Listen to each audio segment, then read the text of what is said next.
किसको बुखार है? तो पंखे के नीचे बैठे के उठो, वहां से पीछे जाके बैठो।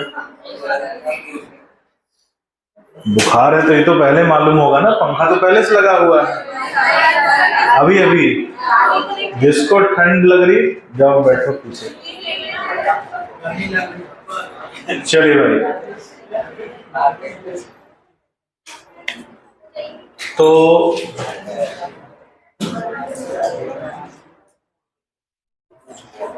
पहला फाइलम हम लोग शुरू कर रहे हैं प्रोटोजोआ। ध्यान से सुनना। प्रोटोजोआ फाइलम जंतु जगत में नहीं आता, एनिमल किंगडम में नहीं आता, तो फिर यहां क्यों पढ़ रहे हैं? ये प्रोटिस्टा किंगडम में आता है, लेकिन यहां इसका अध्ययन कर रहे हैं एनिमल किंगडम की आधार लक्षणों को समझने के लिए, बेसिक कैरेक्टर्स को समझने के लिए, क्योंकि एनिमल किंगडम का आधार यही बनाएगा। कौन बनाएगा? प्रोटोजोआ। तो लिखो प्रोटोजोआ, लिखो यह फाइलम प्रोटिस्टा जगत में पाया जाता है। यह फाइलम प्रोटिस्टा जगत में पाया जाता है। यह फाइलम प्रोटिस्टा जगत में पाया जाता है। यह फाइलम प्रोटिस्टा जगत में पाया जाता है, किंतु यहां इसका अध्ययन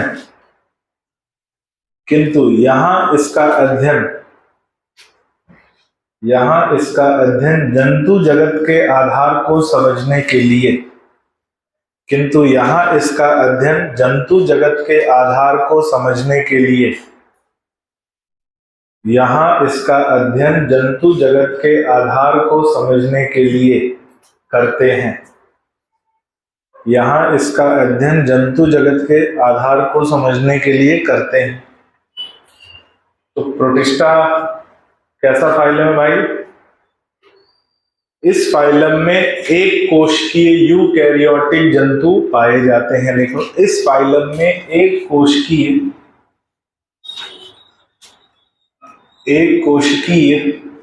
यूकैरियोटिक, इस फाइलम में एक कोशिकीय यूकैरियोटिक जंतु पाए जाते हैं।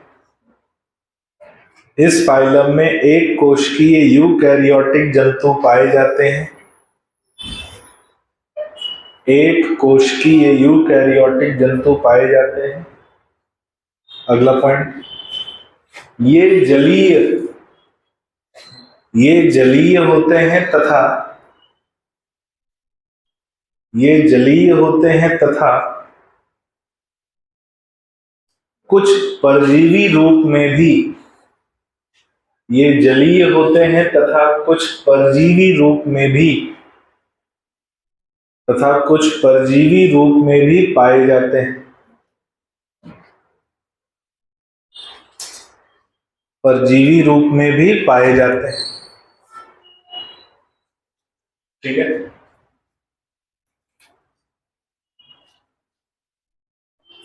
बात करें सिमेट्री की, तो लिखो कुछ जीवों में असम्मिति, कुछ जीवों में असम्मिति ब्रैकेट में लिखना अमीबा, असम्मिति ब्रैकेट में लिखना अमीबा, तथा अन्य में द्विपार्श्व सम्मिति,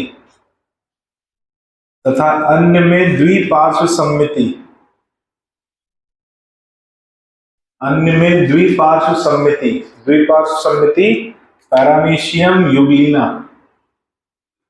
अन्य में द्विपार्श्व सम्मिति किसमें मिलती है? पैरामीशियम यूग्लिना इत्यादि में पाई जाती।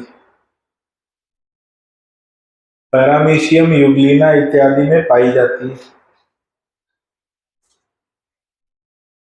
अब एक कोशिकी है तो इनमें संगठन स्तर कौन सा होगा? प्रोटोप्लाज्मिक स्तर का संगठन पाया जाता है। तो लिख लो अगला पॉइंट, इनमें प्रोटोप्लाज्मिक स्तर,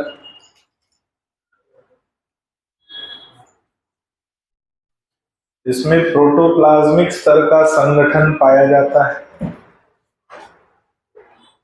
इसमें प्रोटोप्लाज्मिक स्तर का संगठन पाया जाता है। प्रोटोप्लाज्मिक स्तर का संगठन पाया जाता है। ठीक है। कोशिका संरचना में कोई भी कोशिका भित्ति नहीं होती। तो लिखो, कोशिका संरचना में कोशिका भित्ति अनुपस्थित होती। कोशिका संरचना में कोशिका भित्ति अनुपस्थित होती है।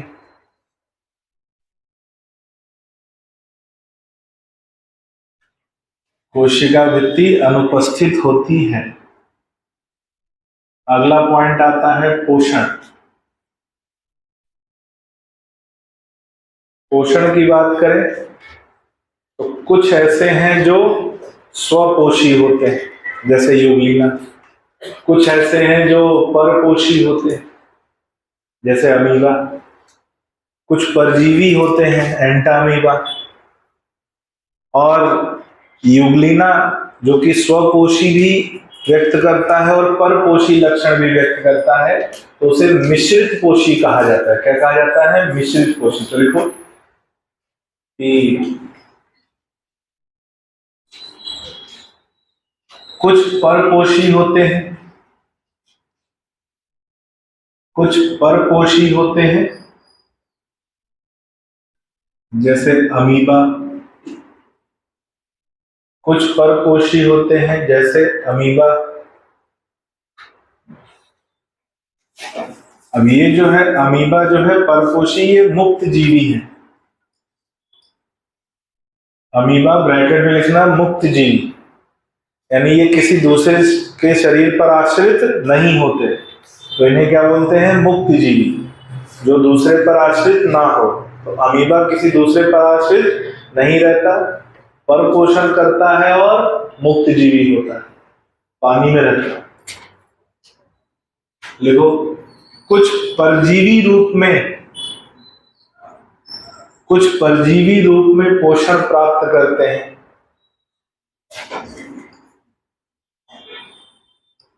कुछ परजीवी रूप में पोषण प्राप्त करते हैं।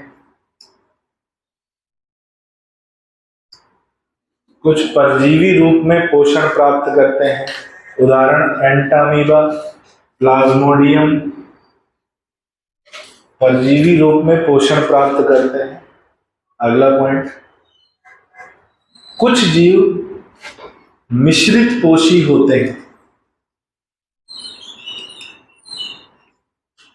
कुछ जीव मिश्रित पोषी होते हैं।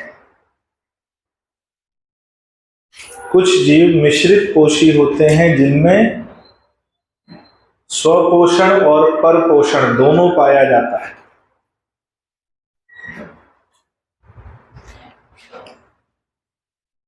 जिनमें स्वपोषण और परपोषण दोनों पाया जाता है।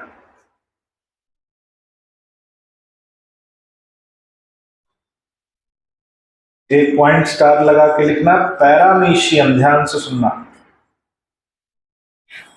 पैरामीशियम जो है, जब उसकी संरचना देखेंगे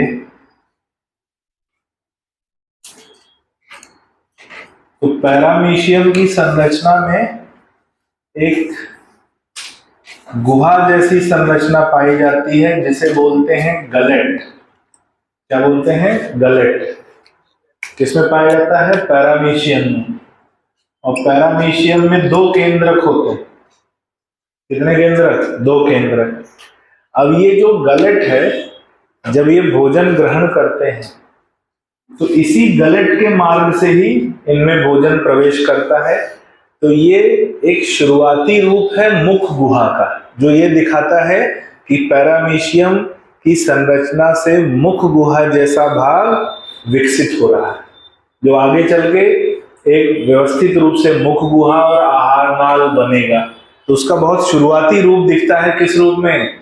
गलेट के रूप में। तो लिखो, पैरामीशियम में पैरामीशियम में भोजन ग्रहण करने के लिए, पैरामीशियम में भोजन ग्रहण करने के लिए गुहा के समान संरचना, पैरामीशियम में भोजन ग्रहण करने के लिए गुहा के समान संरचना,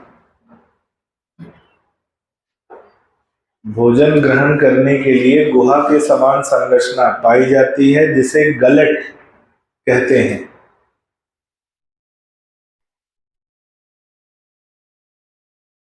जिसे गलट कहते हैं, जो मुख गुहा का प्रारंभिक रूप है। जिसे गलट कहते हैं, जो मुख गुहा का प्रारंभिक रूप है। जिसे गलट कहते हैं, जो मुख गुहा का प्रारंभिक रूप है। ठीक है। अमीबा कैसे भोजन ग्रहण करता है भाई? सूडोपोडिया की मदद से। किसकी मदद से? सूडोपोडिया। अमीबा को भोजन ग्रहण करना होगा तो वो क्या करेगा? उंगली के जैसी संरचनाएं हैं, उनकी मदद से वो भोजन को पकड़ लेगा। इस क्रिया को भक्षण कहते हैं। इसकी मदद से, सूडोपोडिया की मदद से, सूडोपोडिया की मदद से भोजन को ग्रहण करने की क्रिया क्या कहलाती है? भक्षण या फैगोसाइटोसिस कहा जाता है। तो ये लिख लो, अमीबा,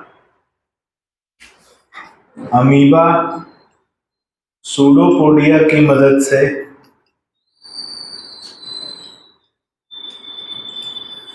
अमीबा सूडोपोडिया की मदद से, अमीबा सूडोपोडिया की मदद से भोजन को ग्रहण करते हैं। अमीबा सूडोपोडिया की मदद से भोजन को ग्रहण करते हैं, जिसे भक्षण या फैगोसाइटोसिस कहा जाता है। जिसे भक्षण या फैगोसाइटोसिस कहा जाता है। जिसे भक्षण या फैगोसाइटोसिस कहा जाता है। जिसे भक्षण या फैगोसाइटोसिस कहा जाता है।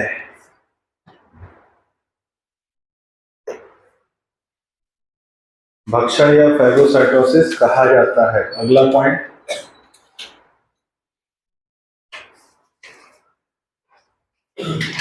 इनमें एक केंद्रक सामान्यतः पाया जाता है। इनमें एक केंद्रक सामान्यतः पाया जाता है, किंतु पैरामीशियम में दो, पैरामीशियम में दो केंद्रक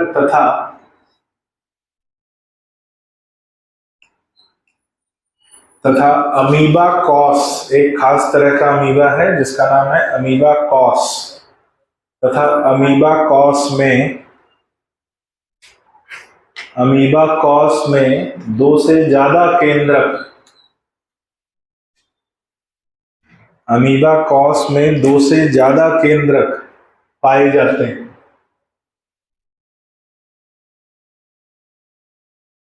अमीबा कॉस में दो से ज्यादा केंद्रक पाए जाते हैं। दो से ज्यादा केंद्रक है तो उसका आकार भी बड़ा होगा, और ऐसे अमीबा को जायंट अमीबा कहते हैं। क्या बोलते हैं? ब्रैकेट में ना, जायंट अमीबा, ये नाम रहेगा अमीबा कॉस का, giant amoeba. Amoeba cos, giant amoeba. अगला पॉइंट, श्वसन।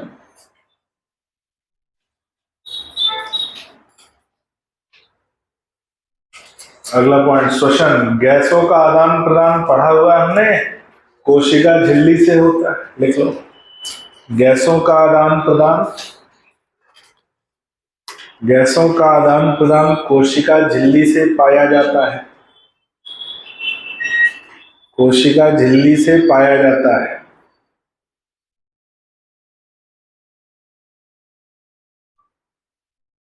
ठीक है, गैसों का आदान प्रदान कोशिका झिल्ली से पाया जाता है।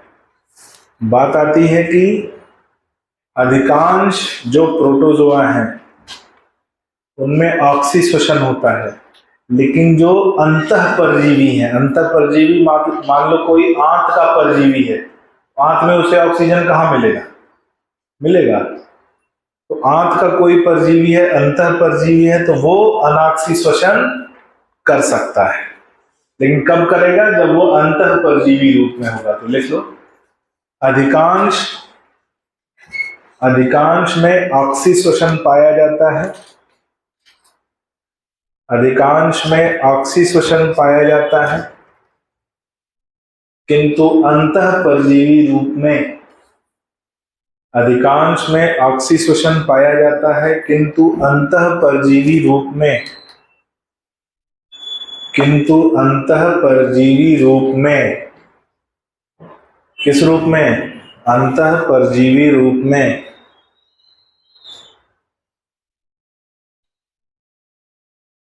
अनाक्सीश्वसन भी देखने को मिलता है, अंतःपरजीवी रूप में अनाक्सीश्वसन भी देखने को मिलता है, अनाक्सीश्वसन भी देखने को मिलता है। एक बहुत महत्वपूर्ण पॉइंट अगला आ गया इसका, उत्सर्जन।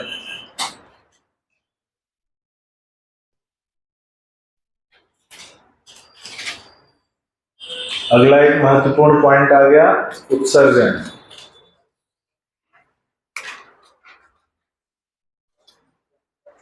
ठीक है, अगला महत्वपूर्ण पॉइंट है उत्सर्जन।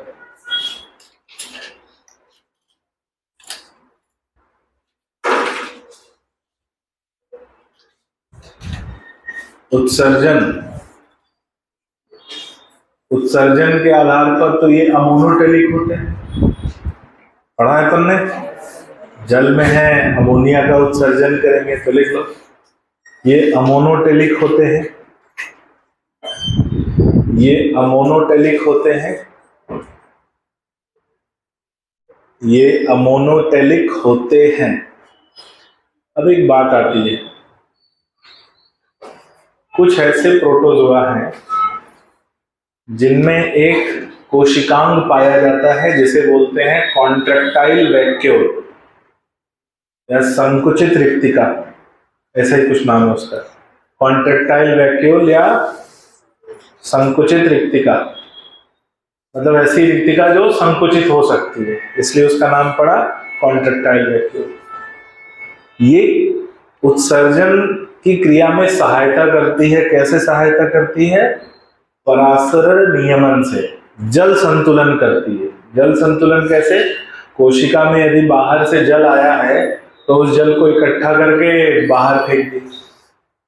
ये भी अपन ने पढ़ा था, उत्सर्जन और परासरण नियमन ये दोनों कार्य हैं जो एक साथ होते हैं। तो यहाँ पर कॉन्ट्रैक्टाइल वैक्यूल पाया जाता है जो अधिक जल को कोशिका के बाहर फेंक देता है, और ये केवल और केवल स्वच्छ जलीय प्रोटोजोआ में पाया जाता है। किसमें पाया जाता है? स्वच्छ जलीय प्रोटोजोआ, ऐसे प्रोटोजोआ जो साफ पानी में रहते हैं। खारे जल वालों में नहीं होगा और परजीवियों में नहीं होगा, केवल किस में होगा? स्वच्छ जलीय प्रोटोजोआ। कैसे होता है? ध्यान से सुनो। मान लो अमीबा है, जैसे अमीबा एक उदाहरण इसका बहुत अच्छा है। अमीबा है जो साफ पानी में रहता है, स्वच्छ जल में रहता है। तो स्वच्छ जल में रहता है तो अंदर की सांद्रता ज्यादा है, कोशाद्रव्य की सांद्रता क्या होगी? ज्यादा। बाहर तो केवल पानी है, उस सांद्रता की वजह से बाहर से कौन अंदर आएगा? पानी। अब संकुचित रिक्तिका क्या करेगी? उसी पानी को इकट्ठा करके कोशिका के बाहर फेंक देगी। जैसे घर में तुम्हारे पानी आ जाए तो तुम बाल्टी मग्गल लेके फेंकोगे ना बाहर। अब इधर से फेंक और उधर से आ, थोड़ा थोड़ा आए तो ठीक है, ज्यादा आए तो फेंक पाओगे, फिर नहीं, फिर घर छोड़ के भाग जाओगे। यहां पर क्या है? धीरे धीरे आ रहा है, धीरे धीरे पानी अंदर आ रहा है क्योंकि अंदर की सांद्रता अधिक है, अंतः परासरण की क्रिया हो रही है, एंड ऑस्मोसिस हो रहा है, तो पानी अंदर आ रहा है। अब ये उस पानी को क्या कर रहा है? बाहर। तो जल को बाहर फेंक रहा है, नहीं अंदर जल का संतुलन कर रहा है। जल के संतुलन को हमने क्या बोलते हैं? ऑस्मो रेगुलेशन, परासरण नियमन। कौन करता है? Contractile vacuole. कौन करता है? कॉन्ट्रेक्टाइल वैक्यूल, या जिसे शॉर्ट फॉर्म में क्या कहा जाता है? सीवी।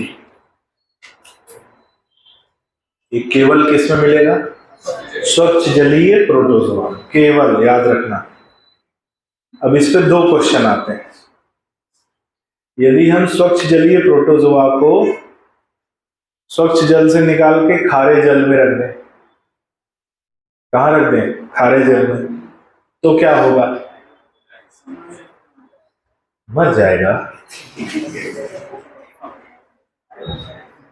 अगर हम स्वच्छ जलीय प्रोटोजोआ को स्वच्छ जल से निकाल के खारे जल में रख दें, तो ये जो संकुचित रिक्तिका है ये गायब हो जाएगी, अदृश्य हो जाएगी, क्योंकि अब इसका काम, अब अपने आप पानी बाहर जाने लगेगा, क्योंकि खारा जल क्या करेगा? पानी खींच लेगा, अपने आप पानी बाहर जाने लगेगा। अब जल संतुलन करने की आवश्यकता, और अगर वापस साफ पानी में डालेंगे, तुम लोग सबको मारने पे क्यों तुले? मर जाएगा। एक वो आई थी ना, कौन सी मूवी, पेशेंट का फॉर्म भरिए वरना पेशेंट मर जाएगा, दवाई ले आइए वरना पेशेंट मर जाएगा। तो लोग मरीजों को मारने पे ही तुले रहोगे। अमीबा को मर जाएगा।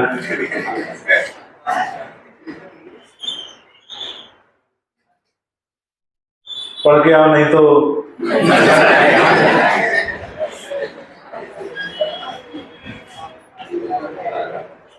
मैं कुछ समझाने की कोशिश कर रहा हूं, इसको समझो कि अगर हम स्वच्छ जलीय प्रोटोजोआ को निकालकर खारे जल में रख देंगे तो ये अदृश्य हो जाएगा, क्योंकि तब इसका काम नहीं है। और अगर वापस उसे निकालकर स्वच्छ जल में रखेंगे तो फिर आ जाएगा वापस।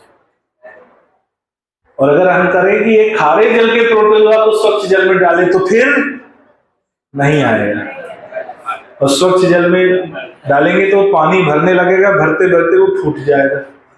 तो फूट जाएगा तो और क्या फिर उसको खारे जल में डाल पाओगे? अस्थियां कहां से? अमीबा की अस्थियां कहां से बटोरोगे तुम? अमीबा विसर्जन करोगे, फिर क्या करोगे? अमीबा विसर्जन, है ना? तो ये दो तीन बातें हैं, इस पे क्वेश्चन पूछा जाता है। तो लिखो कि उत्सर्जन के लिए स्वच्छ जलीय प्रोटोजोआ में, उत्सर्जन के लिए स्वच्छ जलीय प्रोटोजोआ में संकुचित रिक्तिका पाई जाती है। उत्सर्जन के लिए स्वच्छ जलीय प्रोटोजोआ में संकुचित रिक्तिका पाई जाती है जो परासरण नियमन, संकुचित रिक्तिका पाई जाती है जो परासरण नियमन, ब्रैकेट में लिखना, जल संतुलन करती है। जो परासरण नियमन, ब्रैकेट में लिखना, जल संतुलन करती है। जो परासरण नियमन या जल संतुलन करती है। ठीक है। अब ये केवल किसमें होगा? स्वच्छ जलीय प्रोटोजोआ में। लिखो केस वन, केस वन, यदि हम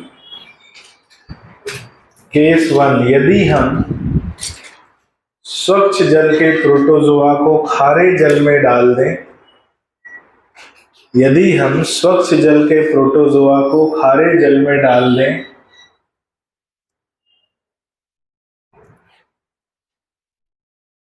तो संकुचित रिक्तिका अदृश्य हो जाएगी। तो संकुचित रिक्तिका अदृश्य हो जाएगी। तो संकुचित रिक्तिका अदृश्य हो जाएगी। और यदि पुनः, तो संकुचित रिक्तिका अदृश्य हो जाएगी और यदि पुनः उसे स्वच्छ जल में डालें, और यदि पुनः उसे स्वच्छ जल में डालें, और यदि पुनः उसे स्वच्छ जल में डालें, और यदि पुनः उसे स्वच्छ जल में डालें तो संकुचित रिक्तिका वापस विकसित हो जाएगी। तो संकुचित रिक्तिका वापस विकसित हो जाएगी। तो संकुचित रिक्तिका वापस विकसित हो जाएगी। ये हो गया केस 1। दूसरा लिखो केस 2। दूसरा है केस 2। यदि हम खारे जल के प्रोटोजोआ को यदि हम खारे जल के प्रोटोजोआ को यदि हम खारे जल के प्रोटोजोआ को स्वच्छ जल में डालें यदि हम खारे जल के प्रोटोजोआ को स्वच्छ जल में डालें किसके प्रोटोजोआ को? खारे जल के प्रोटोजोआ को स्वच्छ जल में डालें तो यदि हम खारे जल के प्रोटोजोआ को स्वच्छ जल में डालें तो उसमें संकुचित रिक्तिका विकसित नहीं होगी।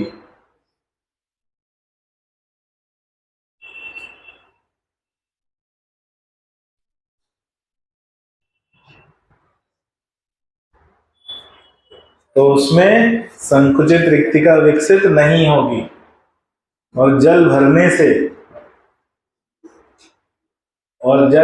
से कोशिका बम बहादुर बन जाएगी। क्या बन जाएगी? और जल भरने से कोशिका फूट जाएगी। जब बम फूटता है ना वैसे कोशिका भी फूट जाएगी। इसको बोलते हैं बम बहादुर बनना। किसी को मालूम बम बहादुर? हाँ, कोई जानता है बम बहादुर को?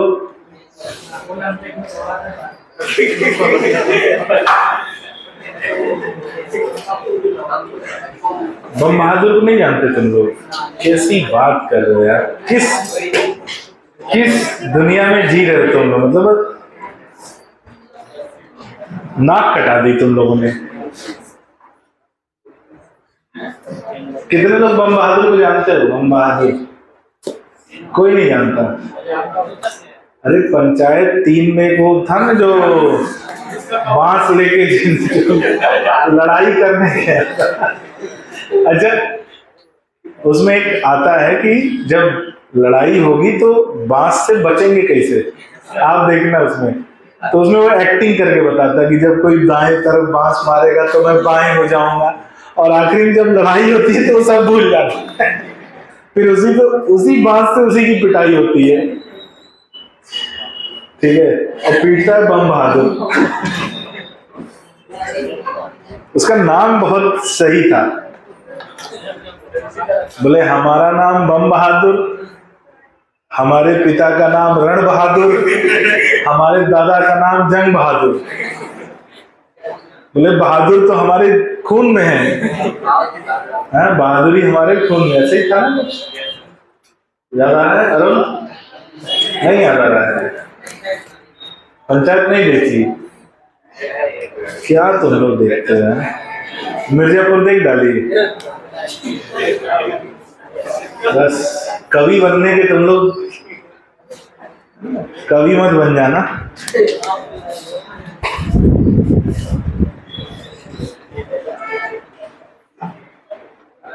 चलिए आगे बढ़ते हैं। तो अगर केस 2 में बोला यदि हम खारे जल के प्रोटोजोआ को स्वच्छ जल में डाले तो वो क्या बन जाएगा?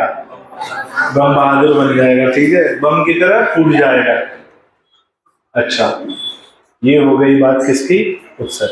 तो संकुचित रिक्तिका केवल और केवल स्वच्छ जली प्रोटोजोआ में न पाई जाती है, न खारे जल में और ना ही परजीवी रूप में। केवल किसमें? स्वच्छ जली प्रोटोजोआ। बार बार बोल रहा हूं कि दिमाग में बैठ जाए।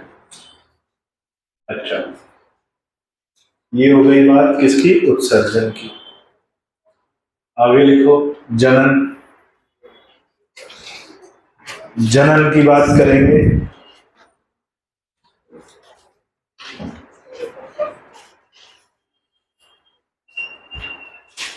जनन में पहला लिखो अलैंगिक जनन।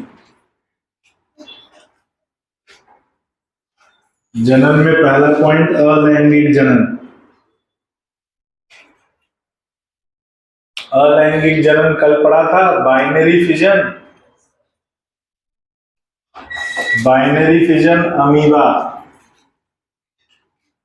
अमीबा, पैरामीशियम इत्यादि। बाइनरी फिजन, द्विविखंडन, इसी को बोलते हैं द्विविखंडन। बाइनरी फिजन, द्विविखंडन किसमें मिलता है? अमीबा, पैरामीशियम इत्यादि। दूसरा बहुविखंडन, multiple fission.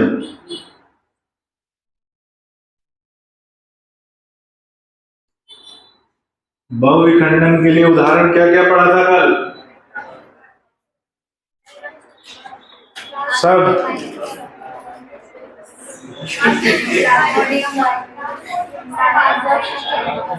Entamoeba, histolytica, Plasmodium.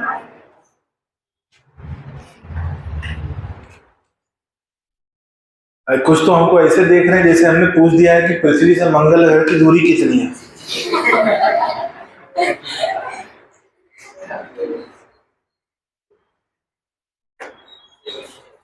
Entamoeba, histolytica और प्लाज्मोडियम।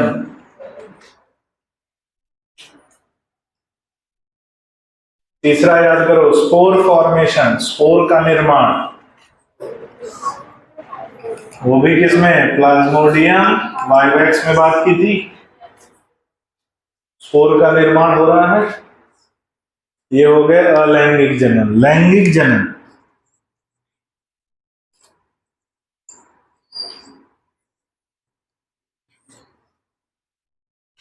लैंगिक जनन, क्या प्रोटोजोआ में लैंगिक जनन होता है? क्या प्रोटोजोआ में लैंगिक जनन होता है? हाँ या ना बताइए। नहीं होता है। ठीक है, प्रोटोजोआ में लैंगिक जनन होता है। किसमें होता है? प्लाज्मोडियम में। और किसमें होता है? पैरामीशियम में। दो केंद्रक जो है ना, दो केंद्रक, इसमें तो गैमीट बनता है भाई। गैमोगोनी अवस्था याद है? गैमोगोनी अवस्था पाई जाती है, दो गैमीट बनते हैं जिसके जुड़ने से जाइगोट बनता है। और इसमें दो केंद्रक पाए जाते हैं। एक केंद्रक तो गैमीट की तरह काम करता है, उसका काम ही है जनन क्रिया में भाग लेना। तो इन दोनों में लैंगिक जनन पाया जाता है। तो लिख लो, लैंगिक जनन प्लाज्मोडियम वाइवेक्स और पैरामीशियम में पाया जाता है। प्लाज्मोडियम वाइवेक्स और पैरामीशियम, प्लाज्मोडियम वाइवेक्स और पैरामीशियम में पाया जाता है। प्लाज्मोडियम वाइवेक्स और पैरामीशियम में पाया जाता है। ठीक है, छोटा सा हेडिंग डालो, वर्गीकरण। प्रोटोजोआ का वर्गीकरण। इन्हें 4 वर्गों में बांटा गया है। इन्हें 4 वर्गों में बांटा गया है।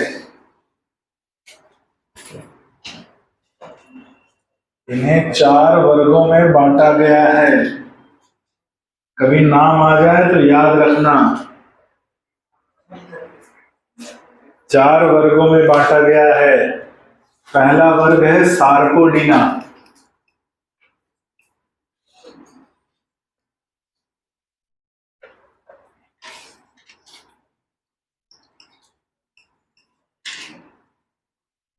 पहला वर्ग है सार्कोडीना। 4 वर्गों में बांटा गया है। पहला वर्ग है सार्कोडीना। सार्कोडीना उनको कहते हैं जिनमें सूडोपोडिया पाया जाता है, यानी इस वर्ग में वे जंतु आते हैं जिनमें सूडोपोडिया होता है। तो लिखो, इनमें सूडोपोडिया पाया जाता है।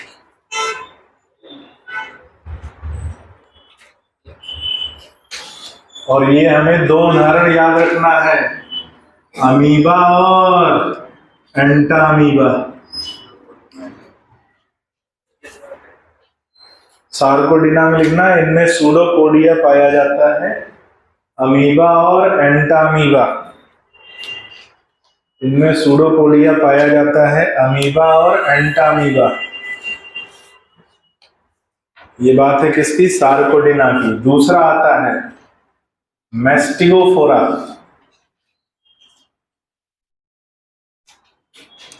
या ऐसा लिखो फ्लैजिलेटा। दूसरा है फ्लैजिलेटा, जिनमें फ्लैजिला पाया जाता है।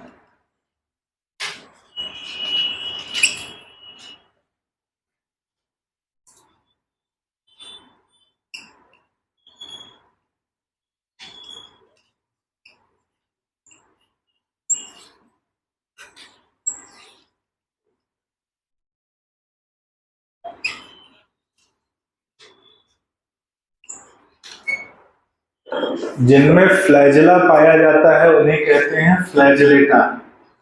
दो नाम याद रखना, लेशमानिया डोनोवानी और ट्रिपेनोसोमा गैम्बियंस। क्या लिखा है?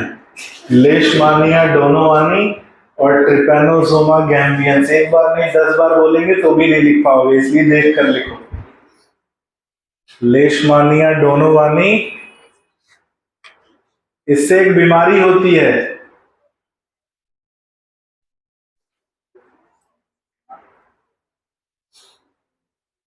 कौन सी बीमारी होती है भाई?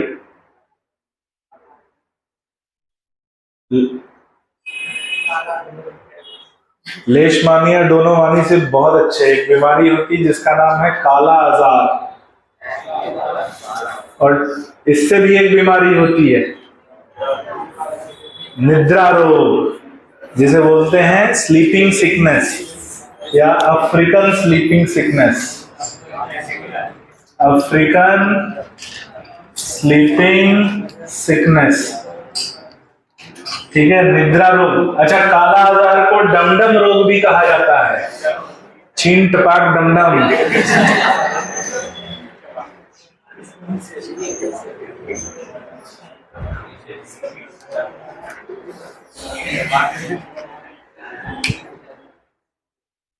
काला आजार को और क्या बोलते हैं?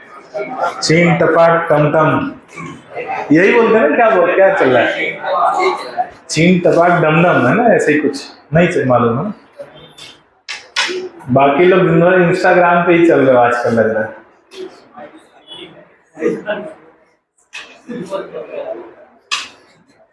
डमडम रोग,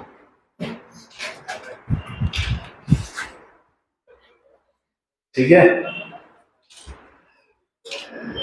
अफ्रीकन स्लीपिंग सिकनेस, जिसे लेशमानियासिस भी कहा जाता है। सॉरी, लेशमानियासिस कहते हैं काला आजार को, और ट्रिपेनोसोमियासिस कहते हैं स्लीपिंग सिकनेस को।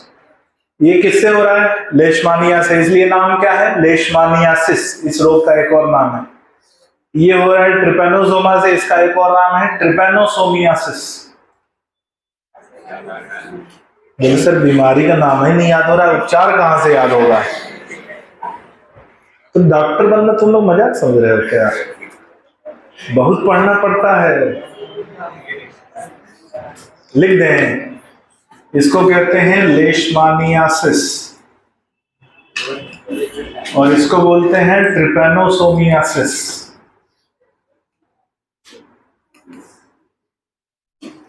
तीसरा वर्ग आ जाओ, तीसरा वर्ग है सीलिएटा। इसमें सीलिया पाए जाते हैं, उदाहरण पैरामीशियम।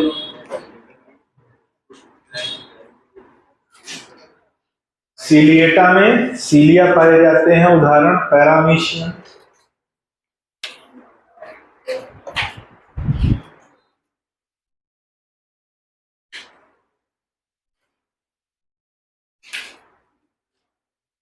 सीलिया पाए जाते हैं, उदाहरण पैरामीशियम। और चौथा आता है स्पोरोजोआ।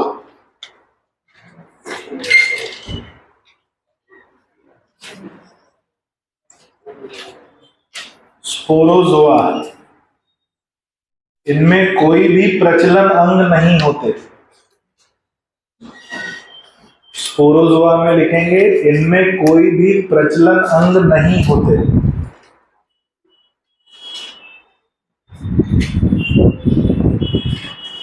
इनमें कोई भी प्रचलन अंग नहीं होते।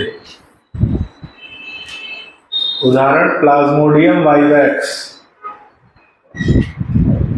इनमें कोई भी प्रचलन अंग नहीं होते। उदाहरण प्लाज्मोडियम वाइवैक्स। ये 4 वर्ग हो गए किसमें?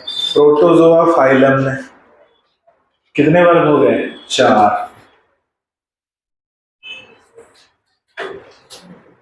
ठीक है, अगला हेडिंग डालो पॉरीफेरा। बस ऐसे ही चलना है बेटा।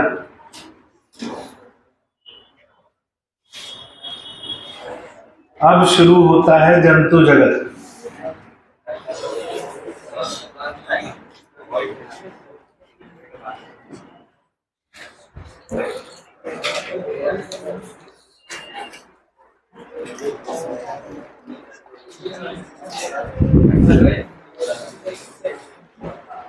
बातें नहीं,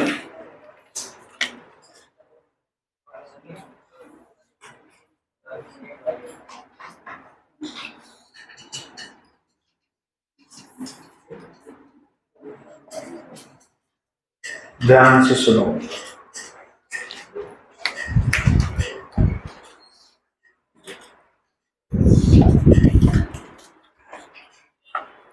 बहुत कुछ तो हम लोग पढ़ चुके हैं, बस उन्हीं को अब समेटना है। अभी 4 दिन से जितना रायता फैलाया था अपन ने, अब उसी को समेटना है।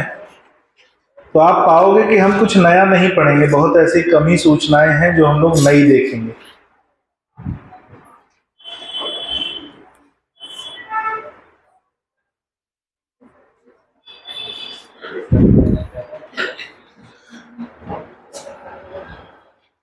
पॉरीफेरा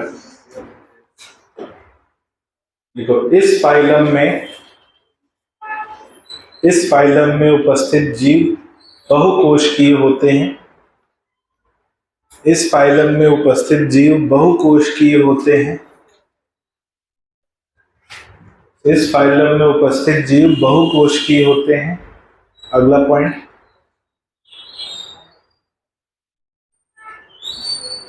ये जलीय आवास में पाए जाते हैं। ये जलीय आवास में पाए जाते हैं। अधिकांश खारे जल में ये जलीय आवास में पाए जाते हैं।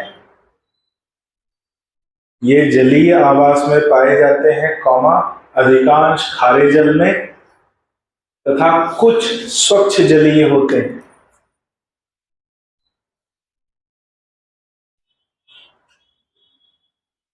अधिकांश खारे जल में तथा कुछ स्वच्छ जलीय होते हैं। कुछ स्वच्छ जलीय होते हैं, ब्रैकेट में लिख लो, स्पॉन्जिला। कुछ स्वच्छ जलीय होते हैं, ब्रैकेट में लिख लो, स्पॉन्जिला। एक उदाहरण है जो किसमें होता है? स्वच्छ जल में होता है। ठीक है, बाकी अधिकांश किसमें है? खारे जल में। अच्छा,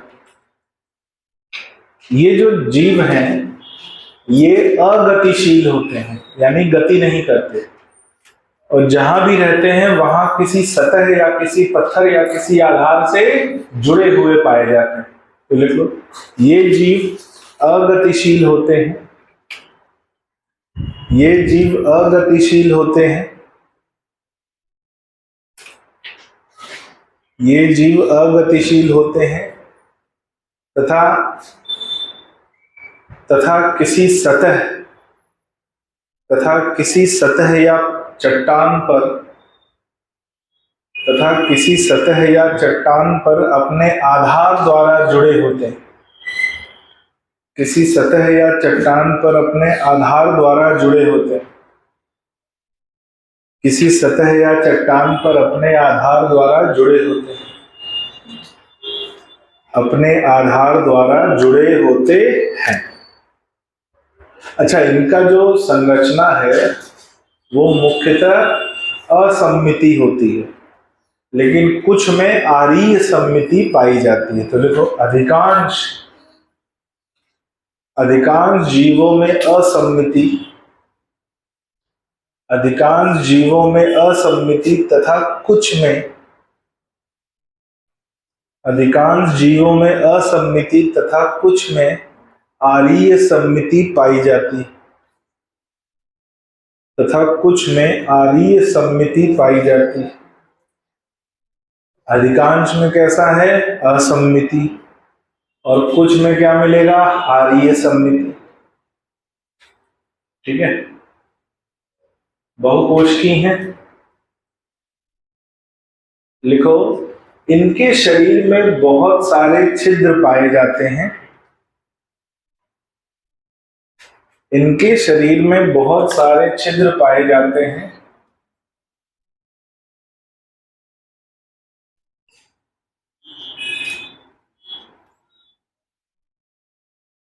बहुत सारे छिद्र पाए जाते हैं, इस कारण इनके शरीर में बहुत सारे छिद्र पाए जाते हैं, इस कारण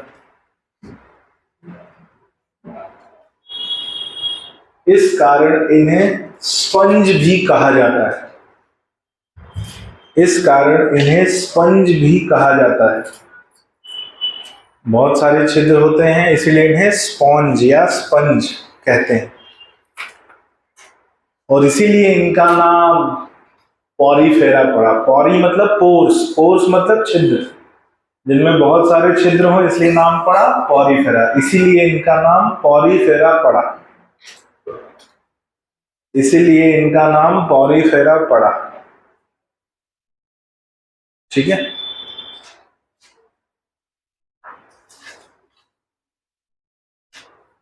अब एक डायग्राम देखते हैं और संरचना को समझने की कोशिश करते हैं। उससे पहले एक पॉइंट लिखो, इनका शरीर सामान्यतः गमले या गुलदस्ते, इनका शरीर सामान्यतः गमले या गुलदस्ते, गमले या गुलदस्ते या बोतल के समान, गमले या गुलदस्ते या बोतल के समान या रस्सी के समान, गमले या गुलदस्ते या बोतल के समान या रस्सी के समान पाया जा सकता है। रस्सी के समान पाया जा सकता है। अगला पॉइंट, इनमें कोशिका स्तर का संगठन, इनमें कोशिका स्तर का संगठन, इनमें कोशिका स्तर का संगठन पाया जाता है। इनमें कोशिका स्तर का संगठन पाया जाता है। पढ़ा था अपन ने कोशिका स्तर का संगठन। हाँ, अब आते हैं इनकी संरचना पे। हमने बोला गमले या गुलदस्ते के समान पाया जाता है। ये गमले या गुलदस्ते जैसी संरचना है, और ये इनका आधार है जिसकी मदद से ये सतह से जुड़े होते हैं। हमने बोला इनके शरीर में कई सारे छिद्र होते हैं, लेकिन ये छिद्र दो प्रकार के होते हैं। कई छोटे छिद्र होते हैं जिन्हें कहते हैं ऑस्टियम, और एक बड़ा छिद्र होता है जिसे कहते हैं ऑस्कुलम। कई छोटे छिद्र जिन्हें बोलते हैं ऑस्टियम, एक बड़ा छिद्र ऊपर होता है जिसे बोलते हैं ऑस्कुलम। तो ये दो प्रकार के छिद्र इनमें पाए जाते हैं। तो लिख लो अगला पॉइंट, इनकी शारीरिक संरचना में दो प्रकार के छिद्र होते हैं। इनकी शारीरिक संरचना में दो प्रकार के छिद्र होते हैं। इनकी शारीरिक संरचना में दो प्रकार के छिद्र होते हैं। नंबर एक, शारीरिक सतह पर कई छोटे छिद्र पाए जाते हैं।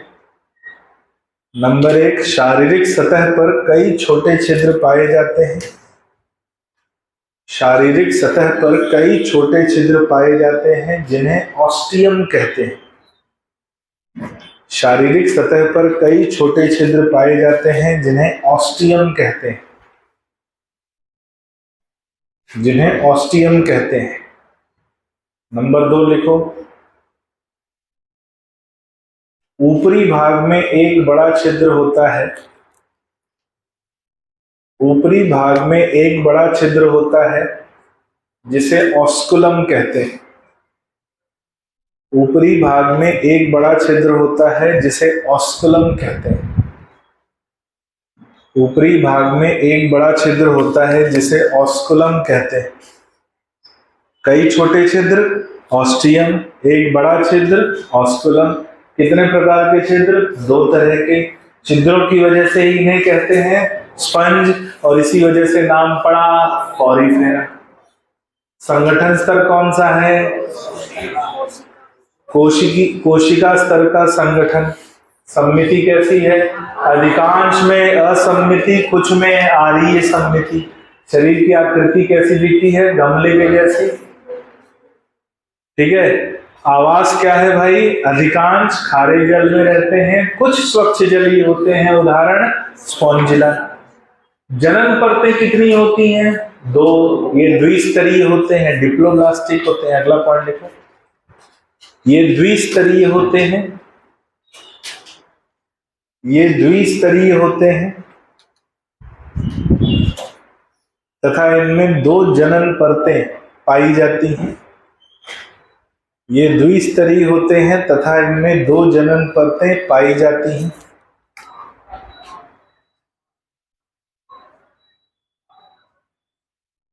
तथा इनमें दो जनन परतें पाई जाती हैं।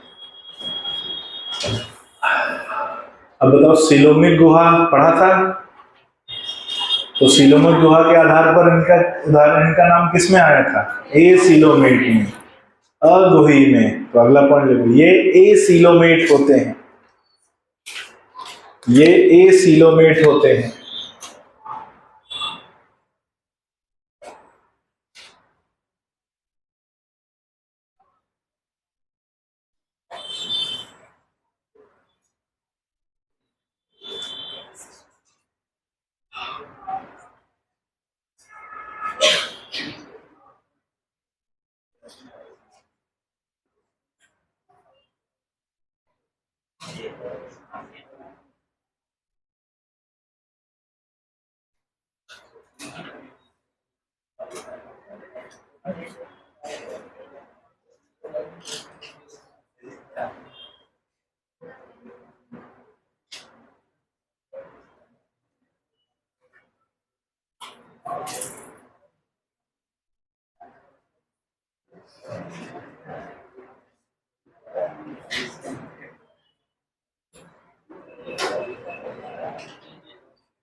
क्या हो गया?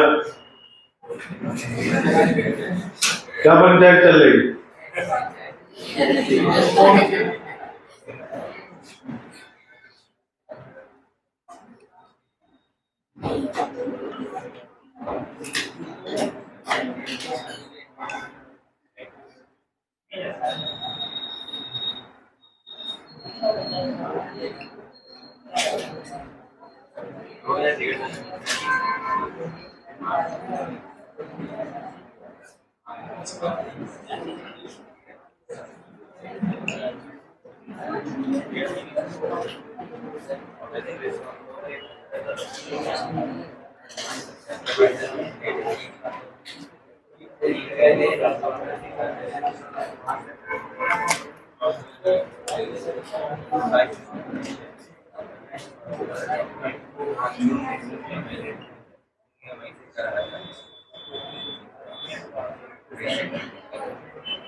चलो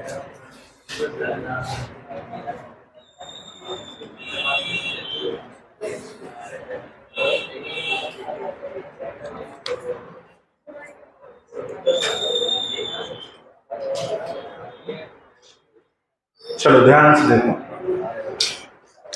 अब इस डायग्राम में थोड़ा देखेंगे और समझने की कोशिश करेंगे। होता क्या है, ये इनकी संरचना ये बाहर से ऐसी दिखेगी, छोटे छोटे बहुत सारे छिद्र, ऑस्टियम ऊपर एक बड़ा छिद्र, ऑस्कुलम।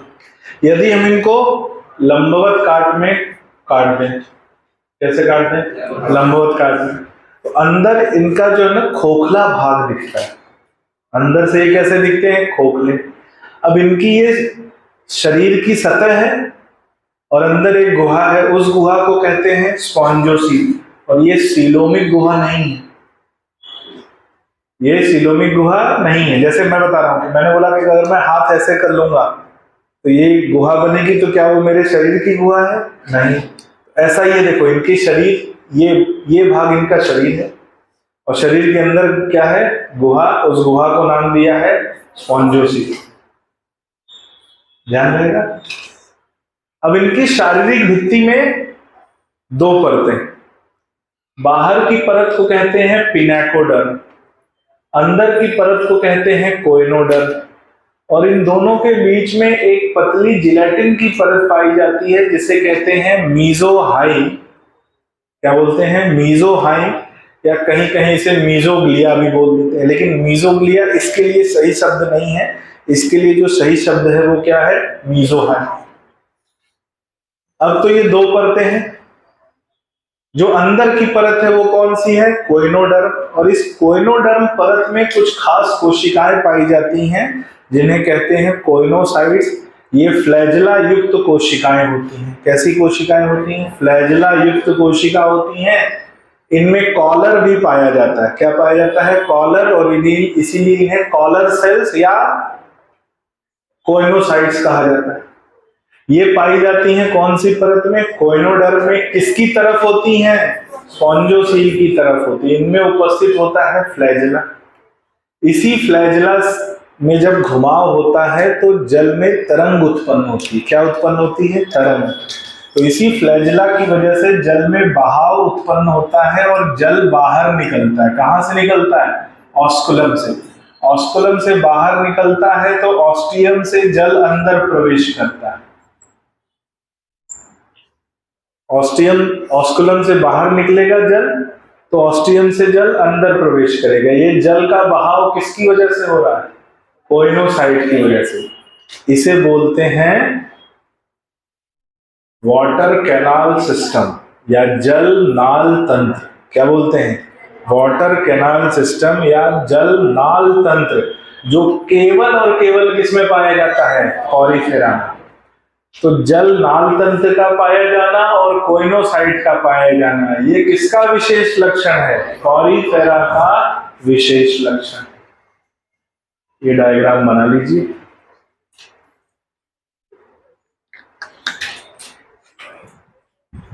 फिर हम लोग इसको लिखते हैं।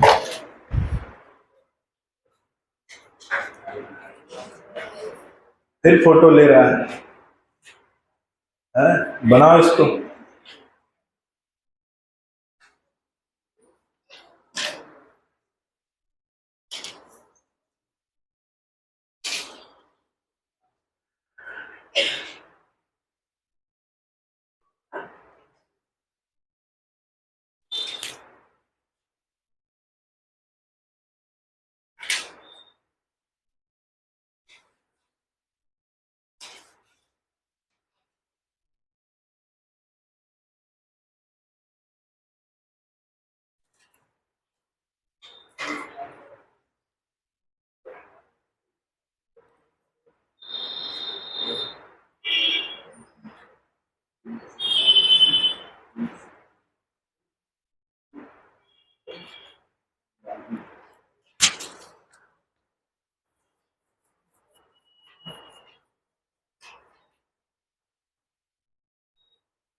भैया आप लोगों की छुट्टी हो रही है वो रक्षाबंधन की। हाँ अरे मार लो छुट्टी यार। हाँ मार लो छुट्टी, क्या करोगे एक दिन आके। कुछ चीजें समझी जाती हैं, हर चीज बोली थोड़ी जाती है।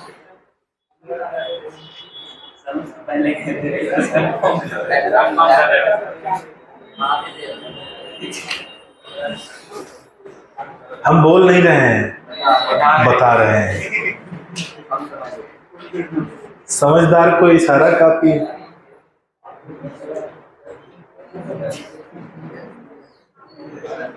किसने किसने रिजर्वेशन करा लिया भाई?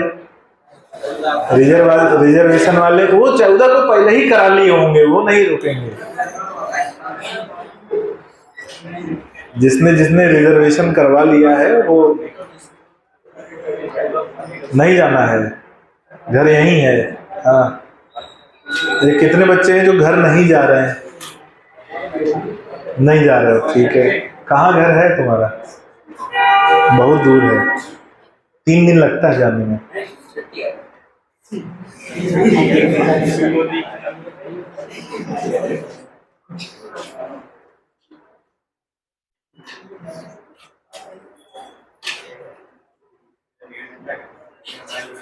हाँ लेकिन सुनो, घर जाके घड़ियाल जैसे पड़े मत रहना।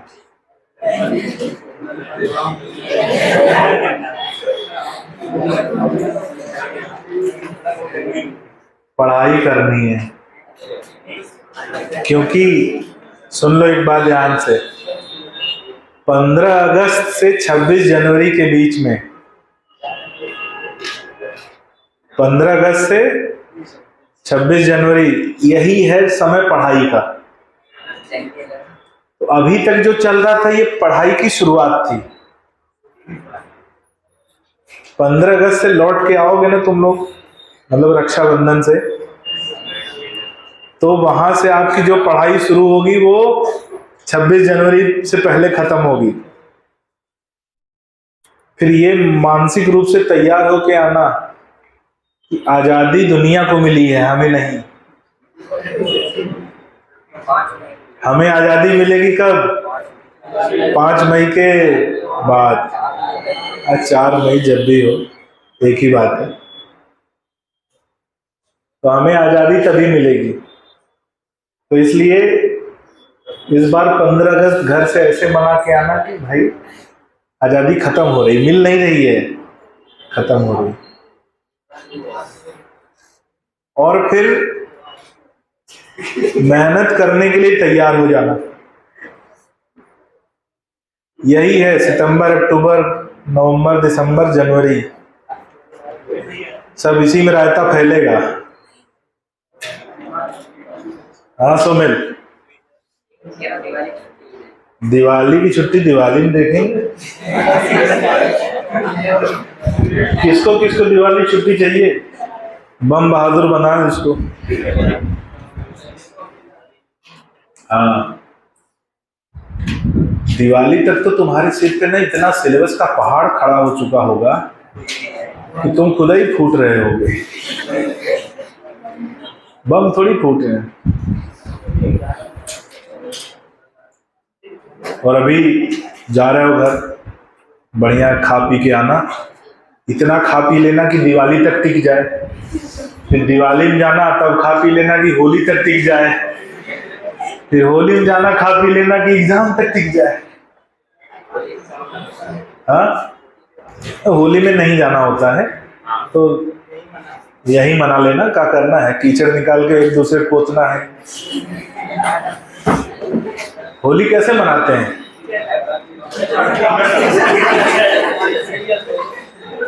कीचड़ ही लगाओगे?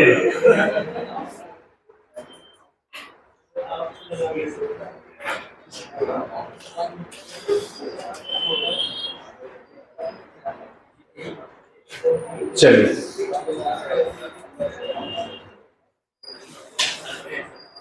और आते ही आपका टेस्ट रहेगा एनिमल किंगडम का।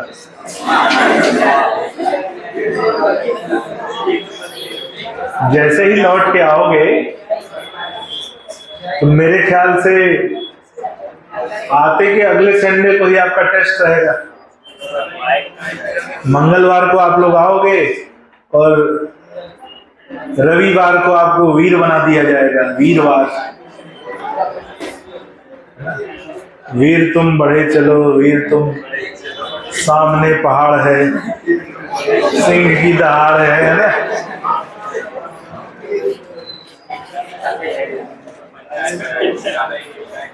लड्डू वड्डू खा लेना 15 अगस्त का, और थोड़ा कम ही खाना, तबीयत खराब होती है आजकल।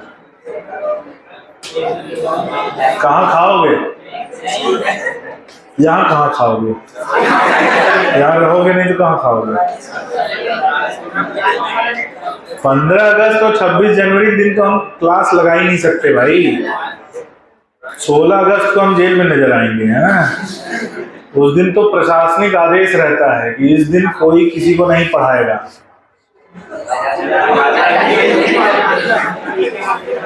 और लड्डू खिलाने के लिए हम तुमको बुलाएंगे नहीं,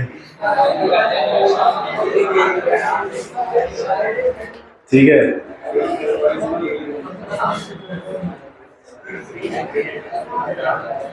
हाँ भैया,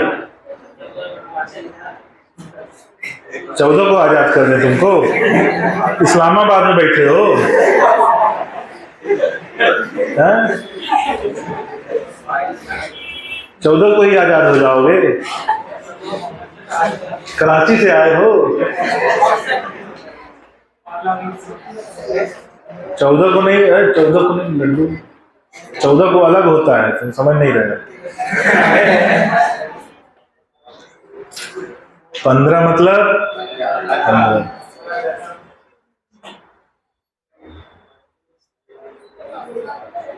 शादी के दिन बारात लेके जाओगे एक दिन पहले।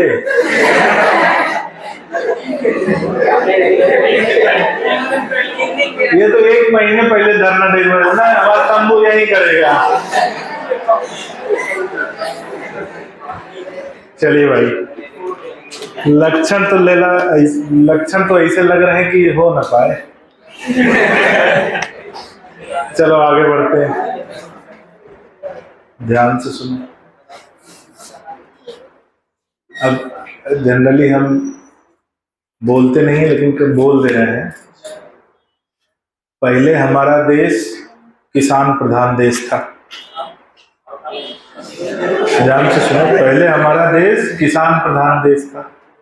धीरे धीरे जब सामाजिक विकास हुआ तो महिला प्रधान देश हो गया। अब वो विवाह प्रधान देश हो गया है।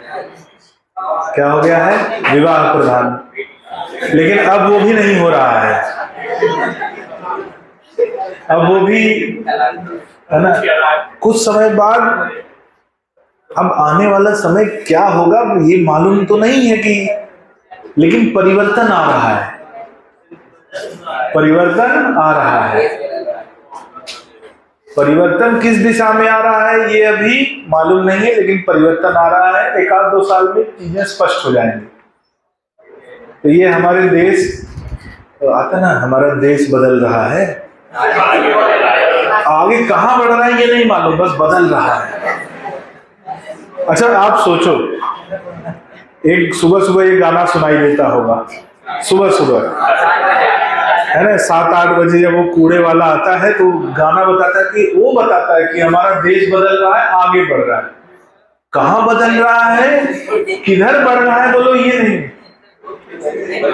नहीं मालूम, बस बदल रहा है, आगे बढ़ रहा है।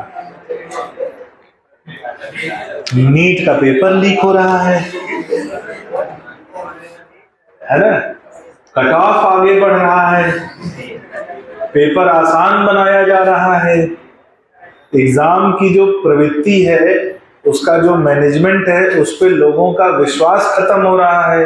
लेकिन मेरा देश बदल रहा है, आगे बढ़ रहा है। तो ये बहुत निराशावादी बातें हैं। ये अच्छी बातें नहीं है। जो मुझे बोलना मेरी मजबूरी है, मुझे नहीं कॉन्फिडेंस, मैं अपना बोल रहा हूं, मुझे इस एग्जाम व्यवस्था जो एनटीए करा रहा है इस पे कॉन्फिडेंस नहीं है। आज के वर्तमान, आज कितने अगस्त की तारीख है? मुझे नहीं विश्वास है कि 2025 का एग्जाम एनडीए कैसे कराएगा मुझे उस पर कोई विश्वास नहीं। मतलब जब लोगों का कॉन्फिडेंस खत्म हो जाए उस एग्जाम पर, और एग्जाम पर इसलिए नहीं कॉन्फिडेंस कि चीटिंग हुई या ये हुआ, वो वो सिद्ध कर देंगे नहीं हुआ, तुम्हारे मानने से क्या होता है, हम मान रहे नहीं हुआ। हमारे यहां ऐसा ही होता है। तकलीफदायक जानते हो क्या है? क्या तुमको सबसे पहले जानना है। तकलीफदायक एक चीज है। हुआ क्या, आप लोगों ने घटना सुनी रहे होंगे, बच्चे सुसाइड कर रहे थे, एग्जाम का तनाव हो रहा था, एग्जाम में नंबर नहीं आए, बोले ऐसा करो पेपर आसान करो सबका नंबर आए। अब नंबर सबका आ रहा है, सीट नहीं मिल रही। जो बोर्ड एग्जाम की हालत थी वो उन्होंने कंपटीशन को बना दिया। जिसका देखो 90% आ रहा है कॉलेज, मुंह उठा के कितना आया 650, अच्छा। मुंह उठा लो कितना आ रहा है 630, अच्छा। कॉलेज कितने मिल रहा है 656, ले लो कॉलेज, मट रहा है। तो ऐसा एग्जाम कराने का क्या फायदा कि जब उस एग्जाम में आने वाले नंबर से तुम्हें कॉलेज ही नहीं मिल रहा है तो मत कराओ, सबको 720 बांट दो, नंबर सबको बांट दो। अभी तो 67 थे ना, 6700 होंगे। कॉन्फिडेंस खत्म हो गया है। और अगले साल ऐसा रहा तो मैं सही बता रहा हूं, टीचर पढ़ाना बंद कर देंगे। क्या मतलब पढ़ाने से? इसी साल बंद कर दें। यही रहा ना, तो अगले साल पढ़ाने से कोई मतलब नहीं रहेगा। पढ़ा और अनपढ़ एक समान है। पेपर टफ बनाओ ना यार, और टफ बनाने नहीं आता है तो हमारे पास आ जाओ, ट्यूशन दे देंगे हम कैसे पेपर बनाया जाता है। हम बता देंगे कि एनसीईआरटी से पेपर कैसे बनाया जाता है, आओ हमारे पास। पेपर नहीं बना पा रहे तुम, इतनी बड़ी व्यवस्था लेके बैठे हो, ऐसा बनाओ पेपर कि लोगों की हड्डी तक कांप जाए। बोर्ड थोड़ी है कि सबको पाए पास, बोर्ड एग्जाम करा रहे हो लात मार कर 90 है भग यहाँ से, जो फेल हो रहा हो नहीं नहीं रुक जाना नहीं, भग यहाँ से भगाओ, पास कराया जा रहा है।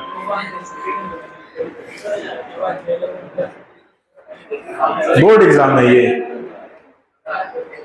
मजाक बना दिए कंपटीशन का। तो अगले साल से ना, इसी साल में बता रहा हूं, बहुत से ऐसे बच्चों ने पढ़ाई छोड़ दी है। बहुत से बच्चे हैं, थोड़े मोड़े नहीं है, ऐसे बहुत से बच्चे हैं जिन्होंने पढ़ाई ही छोड़ दी इस साल, जो नीट की तैयारी कर रहे थे। लेकिन ये जो गंदगी इन लोगों ने फैलाई है, बहुत से बच्चों ने पढ़ाई छोड़ दी है। बोले सर क्या फायदा पढ़ने से, देखेंगे अगले साल आएगा आएगा नहीं आएगा।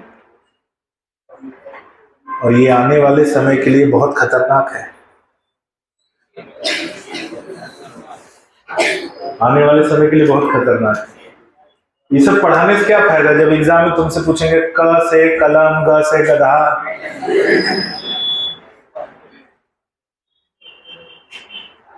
है ना, यही मतलब एग्जाम के स्तर को गिरा दिया गया है।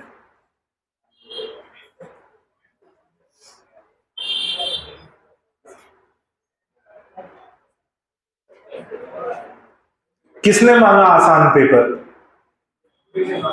किसी ने मांगा आसान पेपर? जो मांग रहे हैं वो तो दे नहीं रहे हो, आसान पेपर दे रहे हैं। क्यों दे रहे हो भाई? किसी ने मांगा आसान पेपर दो? किसने मांगा? कंपटीशन है यार, डार्विन का नियम है, श्रेष्ठतम की उत्तरजीविता। नियम बदल दोगे तुम? भगवान बने हो? प्रकृति का नियम है ना, प्रकृति को बदल दोगे? नहीं नहीं, बच्चा बहुत डिप्रेस हो रहा है, नंबर नहीं आ रहा है, ऐसा करो नंबर आ जाए, कॉलेज मिले चाहे ना मिले।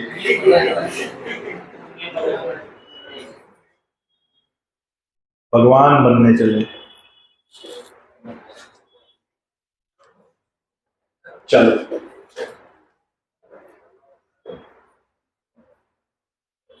एक उदाहरण बता रहा हूं।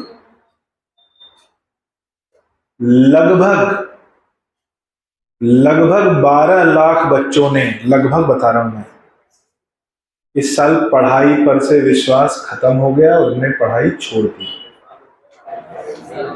12 लाख बच्चे हैं लगभग।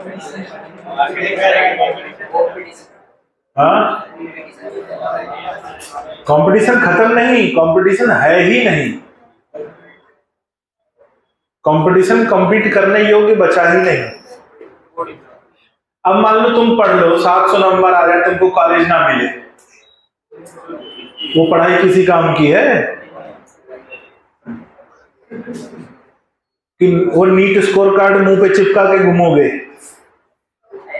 मुंह पे चिपका घूमोगे कि हमारे 700 नंबर आए हैं? अरे तुम समझ रहे हो, व्यवहारिकता समझ रहे हो? आप एग्जाम को ऐसा बना दे रहे हो कि बच्चा कितना भी नंबर ले आए उसको समझ नहीं आ रहा है कितना नंबर लाए। क्या 720 में 720 ले आए तभी कॉलेज मिलेगा?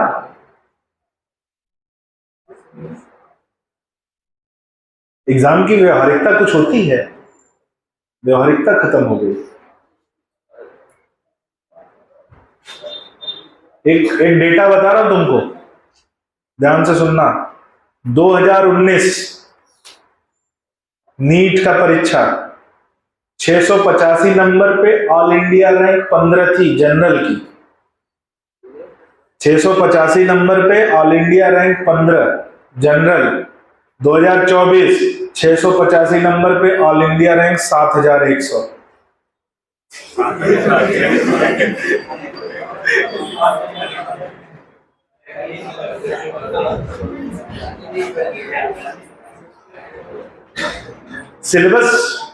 सिलेबस में बदलाव आ गया है। मक्कारी है ये। पेपर नहीं बना पा रहे हो तुम, खुश करने चले हैं। किसको खुश कर रहे हो भगवान जाने, कौन तुमसे मांगा है भैया? नहीं,